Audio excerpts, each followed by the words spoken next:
One question. Yes, there's a question. I want to know your opinions about the Brendan Rodgers this season. How is he? How good is he? Well, he's done ever so well. He's as we said, when things don't go well, the one who gets a sack is a manager. When things go well, you've got to give him credit. I think what he's done with certain players. You know, we sit here. If we said it 12 months ago, and we say in 12 months' time, Henderson will miss 3 of the last 4 games, and we say we will miss him, he would have said you're mad. You know, we ain't going to miss him. We never missed him last year. We won't miss him this year. But we did miss him in the last 3 games, where he was suspended. What he's done with Sterling, playing him at the start of the season, taking him out of the team. He looks a different player. You know, for me, Sterling was really the big difference this year. We know how good Suarez is, how good Sturridge is. Sterling's been the best player since Christmas for Liverpool. He's for me, the best player in Europe at the moment at this age. You've got to be careful with, you know, lifting players up too high when they're young. Germany hasn't got a Sterling at the moment. In Germany hasn't got a Barkley. Barkley is the other one who I would love to see at the club. I know he plays for the other team in Liverpool, and it may not be that easy. But Sterling's really been a revelation, and you've got to give the manager credit.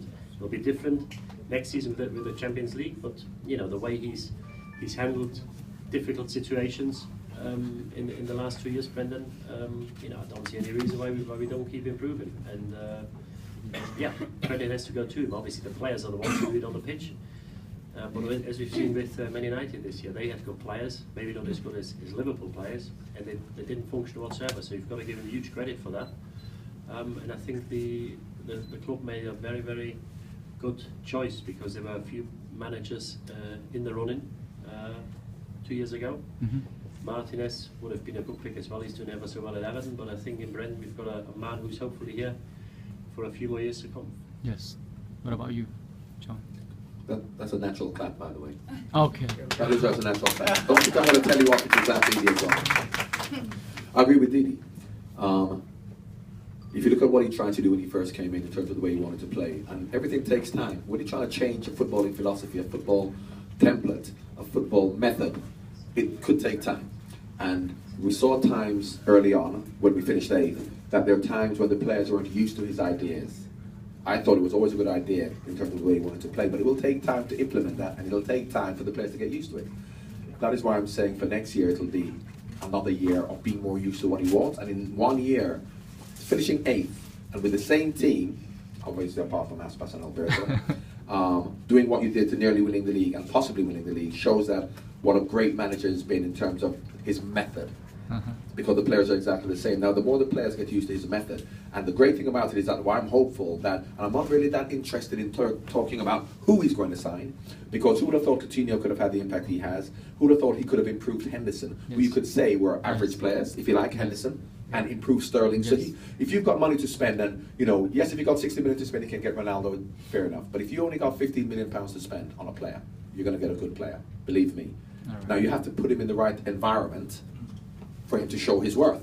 Now, because I know that Brendan can get his players, and he understands what he wants from his players in every position, he may get a player that we've never heard of. You know, he may get 3 players we've never heard of. But he knows that and other teams will say, Manchester City may be different. I'll use Harry Redknapp as an example. Harry Redknapp needs to buy the best players for his team to do well. Brendan doesn't. He can get good players, and because his system is the most important thing, he knows they can fit into his system to improve. And that is the best method. If you look at what Ajax has done, Barcelona has done, that's the best method for football. Then you don't rely on the individual players. You know, you rely on your system. And that's what they have done. So even when he sometimes played 3, sometimes played 4, played players in different positions, you played John Flanagan, who once upon a time you would say is an average player, but because he knows exactly what's required of him within the team, he can be effective and he can be good. And therefore, that is why, you know, Brendan has so much. He has to take not only so much credit for what's happening now, but for the future going forward for Liverpool. We don't need to make these huge signings that Man City may need for us to be competitive. So I'm very happy with it. Yes. And I think one thing that natural crap. You know your stuff. You know your stuff. And I think one thing that he's pointing out as well is that Steven Gerrard said in an interview not long ago. He said he's the best manager he's worked with. Now Stevie didn't work with too many here, but also think that he would have had 8, 9, 10 managers of, you know, international quality who won league titles and Champions Leagues. I think the difference with Brendan is that when you see the press is allowed once every month at the training ground, and you see him having a laugh with the players, putting the arm around the shoulder, and it just makes him feel appreciated and valuable. And I think it's a big thing these days, because some of them, or most of them, earn an awful lot of money, and you need that connection with the players. And I think this is where Man United gone wrong, which David Moyes I think never did. You know, putting an arm around the player doesn't make you a good manager. But I think it's a part these days, and especially, you know, Brendan bought into the philosophy early on. He knows what Liverpool is all about. The club is based on a lot of emotion, and I think he bought into it straight away, and he created an atmosphere where everybody's happy.